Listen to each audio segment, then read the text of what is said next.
Okay, there's lots of different ways you can do your post to beam connections, your beam to beam connections. Sky's the limit. What I typically like to do is do wooden connections with lap joints and then use a few timber screws. I try to stay away from saddles and big hangers as much as I can.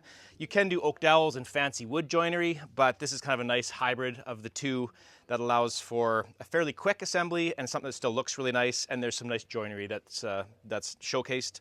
In this case, we've got posts that the exterior dimensions match the beam dimensions. Typically, I like to have my posts larger, so there's a leg of the post that runs up that's exposed to lap everything together. But in this case, I'll be doing the same sort of thing, except that the leg on the post will be buried and hidden inside the beam connection. So if you look here, this dotted line underneath, that shows my post underneath. I'm gonna have a 2.5 by 2.5 inch leg sticking up and notches in my beams to lap around that. Then I can put timber screws from beam to beam in this way. And I can also put some timber screws into that leg from the outside here, and that'll give me all of my hurricane hold down protection and make sure that nothing can move. And it'll be nice finished look because you'll just have the black head of a timber screw flush mount to the surface of the beam, and that's all you're gonna see. But engineer will be happy and it'll give a nice clean timber finish. All right, time to assemble a bunch of timber work and a hand-framed roof section. So out on this back deck, I've got glue lam beams for the posts, my beams, Kingpost, my ridge beam. We've got 2x8 rough sawn fir for all of the rafters up here. And then we've got 2x6 T&G fir for the decking on top. It'll get 7/16 plywood on top of that as well. And that has to plane out with my existing roof. So now it's time to do a bunch of figuring, work my way down from the finished surface to set my heights. So I got to get my sheathing, decking, rough sawn 2x8 rafters. The bottom of those will set the tops of my beams, which will set my post length. So here we go. All right, to determine all of these heights, I've got to mock up a sample rafter. And this is a 10-12 pitch. So I've got 12 inches of run, 10 inches of rise. That gives me my plumb cut, my rafter cut, and my seat cut. So this line here right now represents the end of my rafter tail. I've got an 18-inch overhang from the outside of bearing to the outside of my finished fascia. So I'm using rough sawn 2x8, so it's actually 2 inches by 8 inches or close to it. So my finished fascia board is 2 inches thick. So if I go 2 inches beyond my rafter tail, that means that I am with an 18-inch overhang. I got to take off 2 inches for the thickness of my fascia. So then 16 inches would be the end of my bird's mouth cut. So I'm going to determine my bird's mouth, and that can work out my top geometry, and I can then start working on setting my beam height. So I'm going to go 2 5/8 there. 10, 12. 10 there.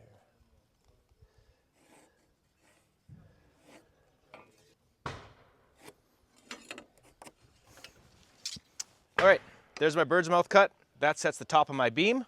Now I can start working that out on the wall to get my post height.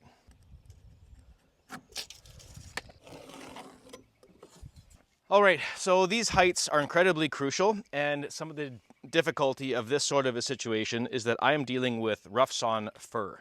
These aren't glue lam pieces, so they vary in their height by about 3/8 of an inch across the lift of stuff that we got. So the non-negotiable plane is the top, the surface side. The height of the bottom edge of the bird's mouth, the tip of the fascia, as the different boards come out of the lift and up out of the roof. The bottom plane, that can move up and down. I'm gonna have decking on top, these are exposed on the bottom, so I've got to use the top and work my way down. So I've marked up my bird's mouth here, and I'm just trying to determine my safest way to set this line, measuring it off the house. So what I've actually decided to do is go by the outside line. I'm gonna measure vertically down the rafter cut, and then I can mark that on the top, and that will set my beam height and in turn the post and everything else. So that's how I'm trying to do it. If I went this way, I got 5 15/16 to this corner, but measuring angular like that, square off the top, I think is a little more of a pain to measure up there. So I'm gonna do vertical here instead. So from the very top to the seat of my bird's mouth, the bearing point, I have got 6 15/16. There's my number. All right, so sheathing goes on top, then 1 3/8 thick decking, and then this intersection right here represents the top corner of my rafter cut that I just took down below. So I'm gonna measure down 6 15/16 from there and make a mark here, and that will be the top of my beam. So 6 15/16, split the lines, and then I'll make a mark that you won't see because it's on the blue, but there it is. And that mark now is the top of my beam, and my bird's mouth will catch that. And then I got to take off my beam depth to set my post height and do all my laps, but that was the critical mark I've got to make to get my lengths. All right, so with a lot of these jobs where there's lots of detail and very crucial information you're trying to gather, it's important to compartmentalize the different parts of the process. So what I'm working on right now is dialing in my beam height for my bird mouth sits. That's super, super crucial. My ridge beam, that is actually gonna be, my rafters will be butting into the ridge beam. So the top beam is actually really easy to set. I'm not gonna worry about laying out, getting my rafter lengths yet. I'm actually gonna get my timbers all in place, make sure they're dimensionally correct, my heights are perfect, then I'll deal with my rafters after that. All right, so I'll be burying my posts down on top of this vinyl, this Trex decking, using some knife plates, your Simpson knife plates. So this will get bolted down on the deck, then this nice black seat goes over top, and the post will bear down on that plate. So I want to first of all make sure that my two bearing points are the same height. So I've got my DeWalt laser. Nice thing about this little laser is that it is set up so the laser is exactly 3 inches off of the deck you set it on. So I've just got it set there. I'll shoot it down here, confirm I'm the same, and you can see it right there, split in 3 inches. So my deck is deadly, deadly level. So now I'm going to bring my laser down here, and I'm going to set it now on top of this bearing plate, shoot that over to the wall, and now I can measure for my post height. So I have set a nail at the top that represents the top of my beam. So I can just butt my tape into that now and take a measurement here, add 3 inches, super crucial, add that 3 inches back on. That will give me my, from bottom of post to top of beam, which will also set the top of my post because I'll be actually cutting a lap joint in my post to lock everything together. So I have 101 7/8 plus 3, 104 7/8. 104 7/8 is my height. I'll double, triple, quadruple check that to make sure.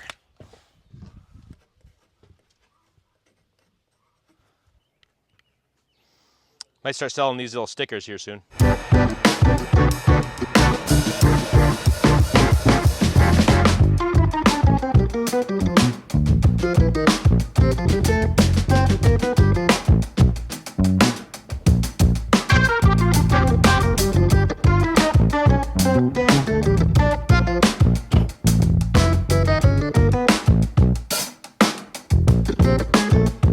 All right, so I have to cut these two posts, and they are going to be a mirror image to one another with a stem little corner sticking up. I find it's easiest when you have two mirror pieces to cut them at the same time, because if you do one at a time, you're having to then relate to your previous one to make sure you're building the opposite one. It's much easier to do when they're side by side, and you can just work from opposite sides, confirm right in front of you that they're actually opposites. It's a really unfortunate situation when you build one, you flip it around in your head, you build it again, and now you've got two that are the same. Very, very unfortunate. So I will actually be cutting trimming the ends off of both of these and doing all of the lap joints, posts, all the cuts on both these posts at the same time. Beams are all 10, and they actually ended up being 10 7/16, just shy. Okay, I've made my first bottom cut to set the bottom of my post. Then I have measured to set the top, my total height from bottom of beam to top, from bottom of post to top of beam, 104 7/8. That's the bottom to top. Now I have to take off my beam depth, and my beams are 10 7/16. So I'm gonna go 10 7/16, right here. So that's gonna be the bearing point of my beam. This is the top of my post with the little leg that's gonna stick up there. So now I'll make all of these cuts.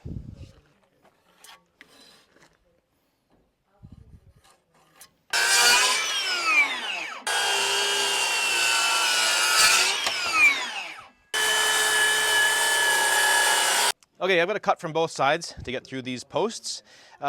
one thing that I make sure to do is I get a cut on one side, flip it over, and I'm gonna square up my kerfs on both sides versus just squaring one side, squaring across, making the cut. Because depending on the discrepancy and the thicknesses of your material, the trueness of your saw, there's a variety of things that could go a little bit wrong and have your cuts not turn out great. I try to cut things right on or a touch above, touch beyond, so I can take a belt sander and clean up a cut if I have to. But for the most part, you can avoid that. So I'm gonna line up my square with the edge of my cut. I'm gonna do that on both sides. And now I'm gonna square across the top, but before I square that line, I'm gonna confirm that I'm actually on my lines. And if I have to make a little tweak, I can do that. And here I marked the wrong side of this one, so I gotta redo this side. Okay, so now I can confirm that I'm actually deadly square and those line up, and these ones worked out perfect. The odd time, I've got to make a tiny little shift to line those kerfs up, and then the cuts go much better.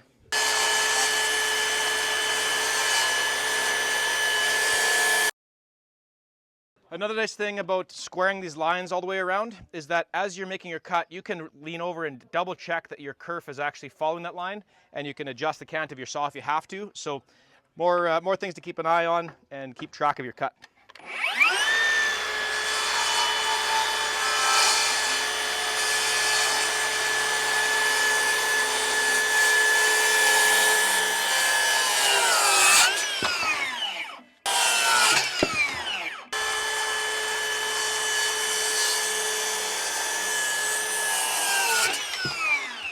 All right, so I've got my bottom cut, my top cut, and I've got my bearing cut here. Now I've got to lay out for the legs, and this is where I'm going to do these both at the same time. So they're both going to have a 2.5 by 2.5 inch leg on the inside of both of them, so I guarantee they're both mirror images to one another. So I'm going to lay those out now and then make those cuts.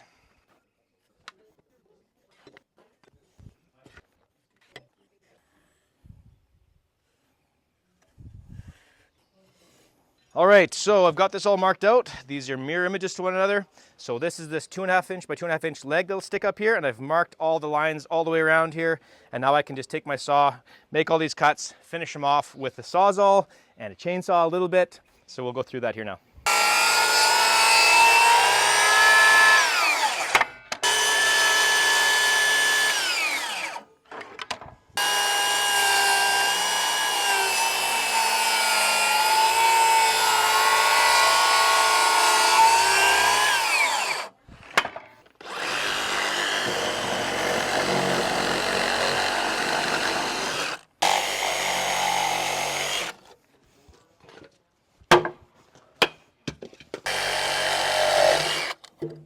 Okay, so you can tell that I did all of the exposed cuts with a circular saw to get nice, clean, crisp lines.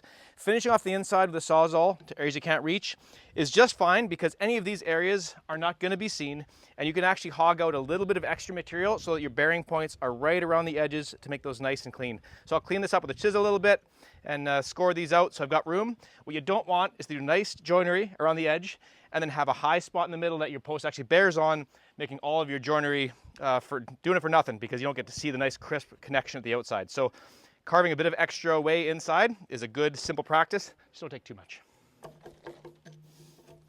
Okay, I've got a little bit of a high spot where I finished with the Sawzall, so I'm actually going to use a chainsaw, and I'm just going to feather away this little portion here to make sure this little bump isn't going to cause me any trouble.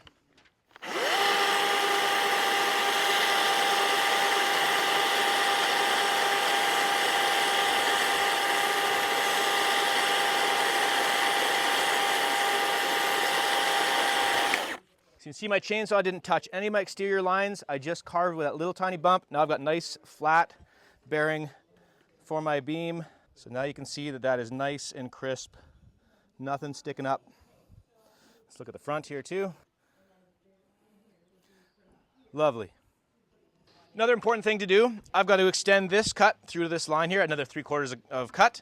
What I don't want to do is actually start the saw out here and then try and line it up in the kerf because it might rattle around and mess up my nice cut already. So I'll actually put the saw into the kerf, make sure it's actually not binding, and then I'll start it once I'm in there. And that means the blade will track in the existing kerf versus making a mess of my nice cut.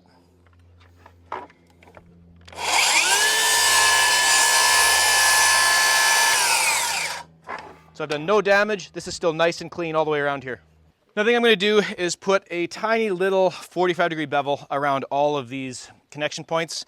If you keep things totally laser crisp, 90-degree corners, any discrepancy at all will show up way more. So a tiny little bevel, which is already on these posts to begin with, will help that out and just soften those little areas a little bit. So it's cheap insurance. It's also a nice look, and it doesn't take much extra. I'll also make sure to actually go backwards in the direction you would normally use a router, because I don't want to blow out any pieces. So I'm going to start at the end and I'm going to come backwards. So I'm actually chasing the cut versus pushing against the grain. Make sure I don't have any damage.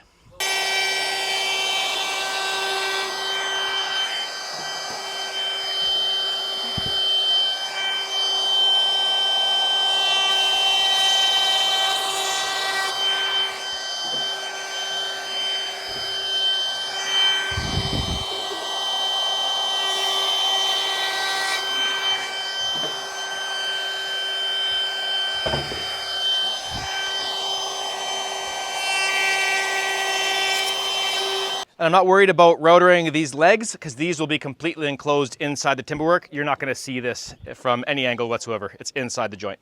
All right, time to do a plunge out with the chainsaw to set my knife plate. So I've laid out the center of the beam here, and I've marked the top and bottom of my kerf. I've only got about 7/8 of space at the end. I got to make sure I don't blow through the top and the bottom, but I give myself a bit of extra in regards to the width of my knife plate to make sure this thing fits in there comfortably. So the technique to do this, you want to start off by using the bottom half of the tip of the bar, and I'll be down here, starting here. I'll get a kerf in there, and once I get about 1.5 inch deep kerf, I'll get it to parallel with the timber, and I'll plunge this straight in with it at full throttle. I'll get into the depth that I need, and I'll cut down to the bottom kerf. Do not come back up if you need to adjust the top kerf. You got to pull your saw out, flip it over, and cut down. If you go up, the teeth will catch, and they'll spit the saw back at you. So always go down. And then keep an eye on, like I'll use a reference as the G on here for the depth that I want to go. Make sure I've got a bit of extra depth, so somewhere right in here. And then when I get to that depth, I'll just control it. I'll keep a look out from the side to make sure I'm staying parallel with the material. And then I can test it once I've got the kerf up.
All right, this is a beam that spans from post to post, and a Kingpost lands on this. So I'm doing a 2.5 inch deep lap joint here. So I've got a great big dado I'm cutting through here.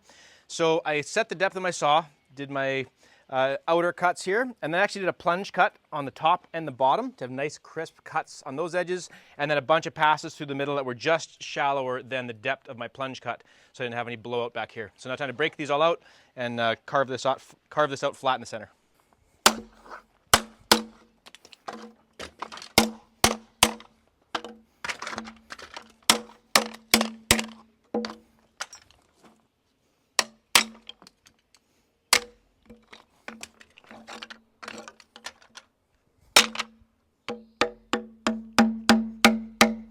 These are always the annoying spots when there's a knot down in there.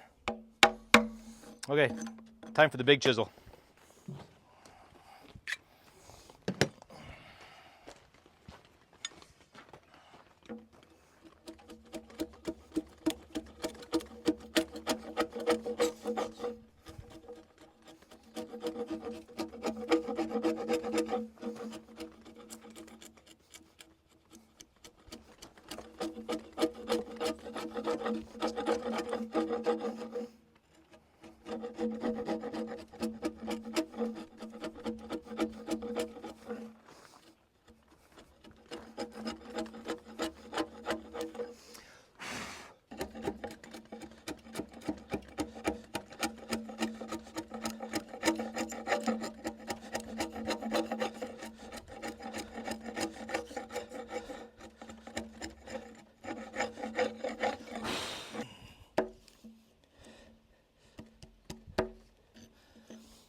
Pretty close. Yeah. A little more in the center.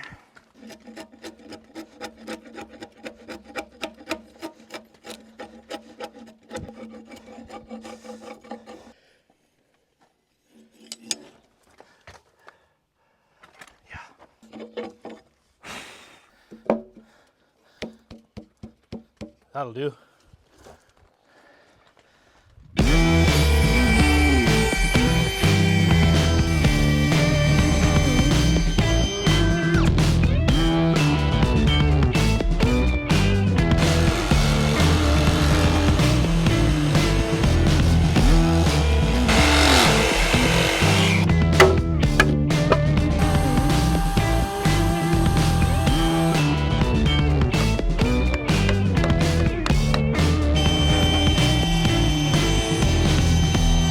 Alright, so I've got all of my structural timber work all cut and it's all stained, pretty near ready for assembly. So all of my bearing points are set and established. So now it's time to cut my 2x8 rough sawn rafters that are going to go on top of this, butt into a ridge beam and sit on a beam and post assembly at the back deck.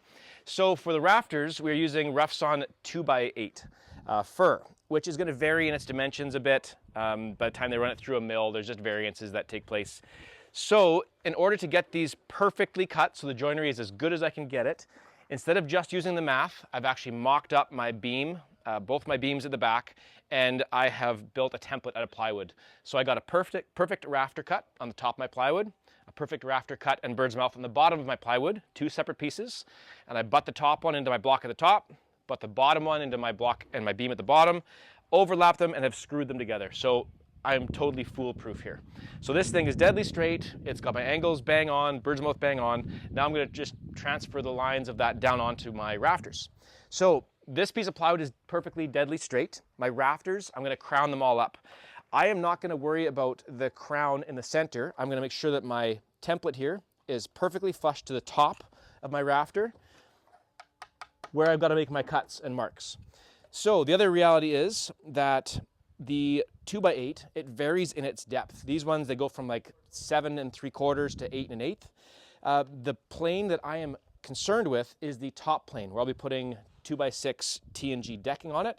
The underside will be open to the deck below. So the difference in depth of these rafters won't matter on the bottom. So I'm flushing up the top of my template and then marking my rafter cuts and bird's mouth there so that that geometry is perfect, and the discrepancy in the depth of the lumber will be soaked up on the underside where it's exposed rafters anyway. So I've transferred these marks down, and now those are laid out on my rafter. Bottom cut, my plumb cut, bird's mouth, and my top rafter cut. Now I'm going to make those cuts.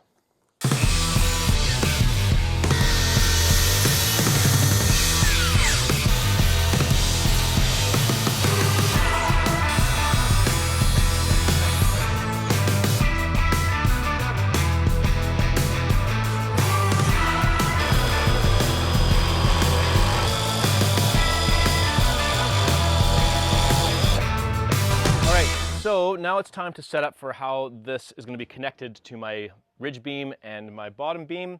For all my post and beam connections, I'm doing lap joints and a couple timber screws so that there is hold down protection and things all pulled together nice and tight. I'm not doing any hidden connectors. I'm not doing any saddles or exposed plates, just nice clean lap joints. So for the rafters, what I've decided to do, in order to make this somewhat easy and go fairly quick, I'm actually going to be putting a couple toenail timber screws, one on either side here, one through the top, and then another one that will go right down through the top of the rafter into the beam.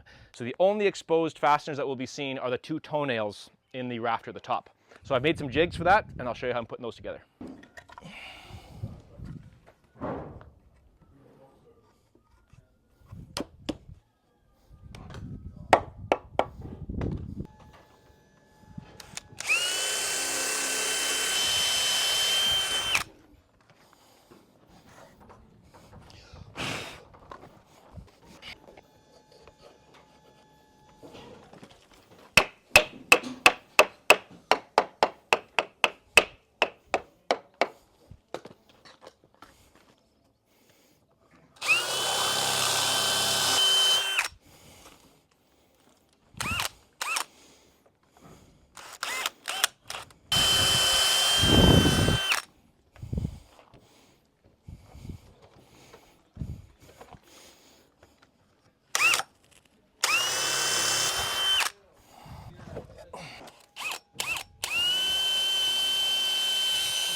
Okay, keep coming to me.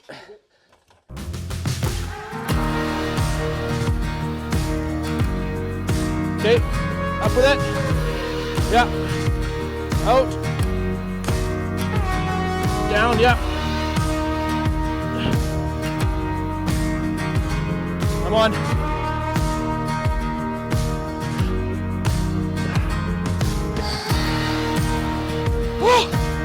Okay, that was great.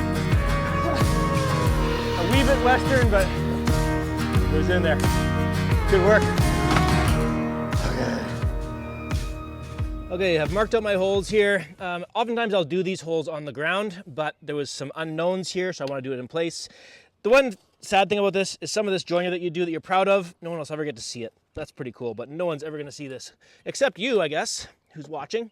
So I've marked out now holes that are through holes, so my bits won't bite into this portion. I'm going to set a mark on my bit, so I'm only going to drill into this maybe 1/8 of an inch or 1/4.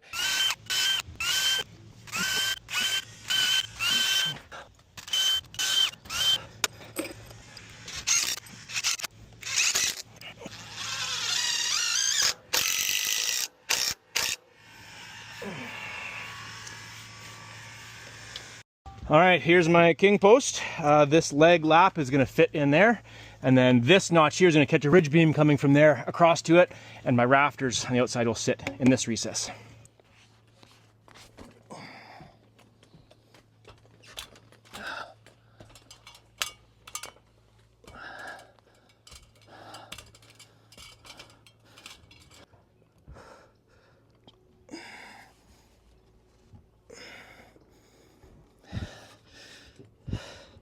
Go in there, you. Oh, yes.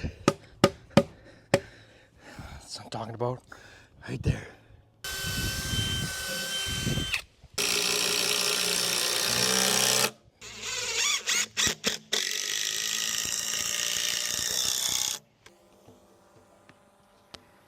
Rolled all the way up. Keep turning.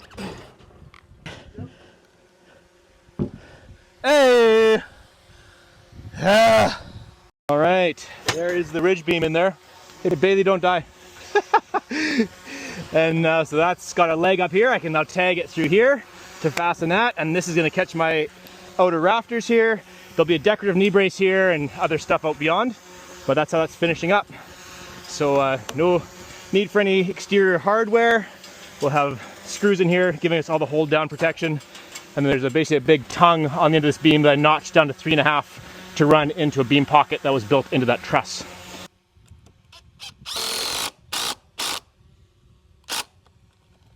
So there's the bearing members. Rafters next. All right, as you can see, I've got my Kingpost in here, my outer rafters to create this truss on the outside, all put together, and fortunately, all of the cuts were dandy. Math, geometry, all worked out really good. Being that this is all exposed, my tails need to be deadly in line so that the finished fascia going on, which is also rough sawn, is all nice and tight. So they have sat just perfect up here. The rest of these will butt in. I'll be putting some timber screws in there, and I'm putting 10-inch timber screws down through the top of the rafter into my beam, so there's no exposed hardware. You see that planes out down there, just lovely. So time to put these next 4 rafters in either side, and then this roof structure is kind of roughed out, and then I've got fascia and decking and overhang and that to build yet.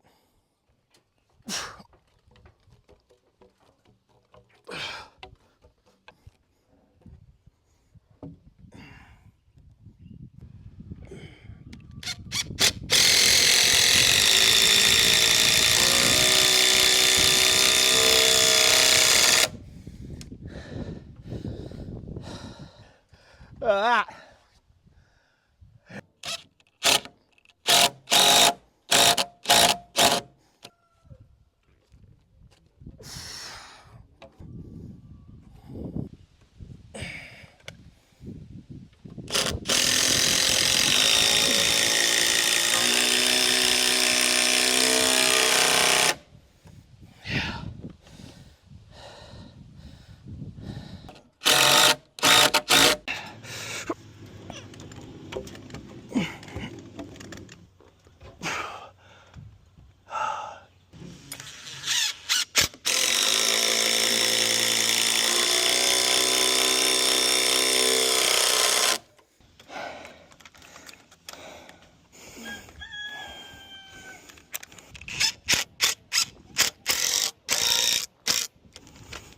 these to come tomorrow.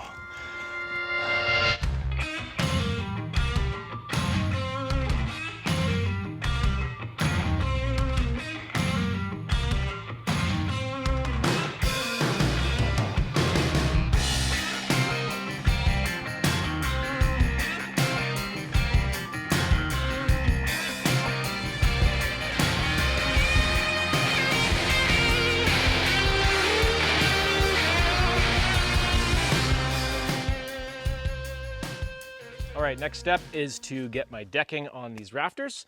So I've got the rafters are all up there. I've got the tails sitting up there. These have to be just dialed in yet. And I've got a bunch of stuff pre-cut. I've got 1x8 rough sawn fascia, 1x6 rough sawn fascia on top of that. I've beveled the top of this. My first course of decking is beveled. They'll overlap each other, and we'll get this all assembled.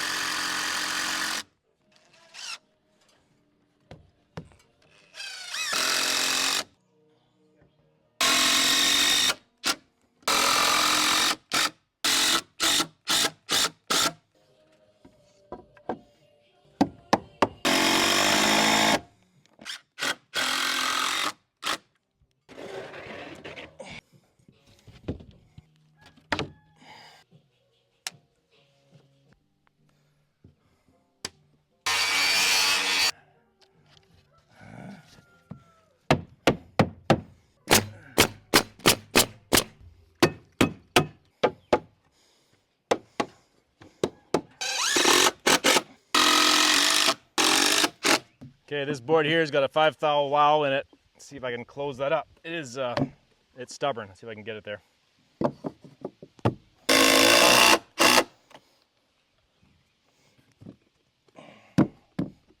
Okay, it's gonna go.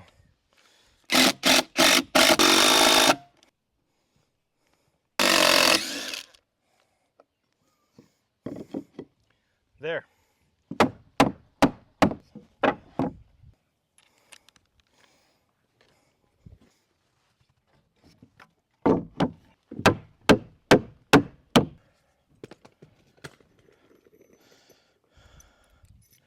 All right, so fastening these rafters in permanently. I've got a toe screw I put in originally just to get things sitting nice. Decking on, now my screws have showed up. I'm gonna toe screw this rafter in here. So I'm putting a 6-inch through this top one, right here.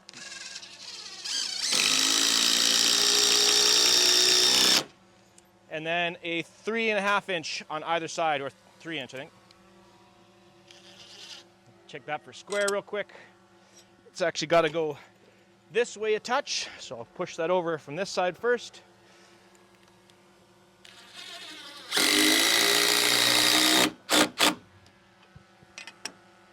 Perfect.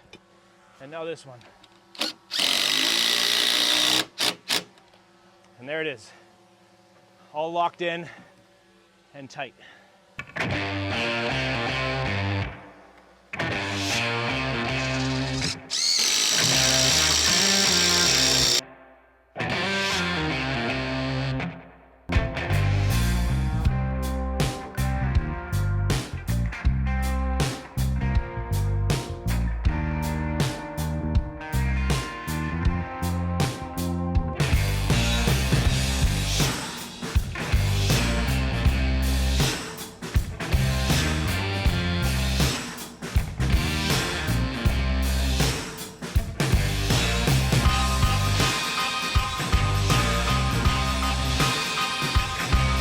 All right, just about finished with TNG. A little hack, with TNG, you gotta knock it tight, and you don't wanna pound on the tongue because you'll swell it and beat it all up and then it won't fit in the next piece. However, so typically you use a little beater block, but if you do have a knot on the tongue, you can hit that because that's like end grain, and that will actually allow you to be a little bit more aggressive without doing any damage.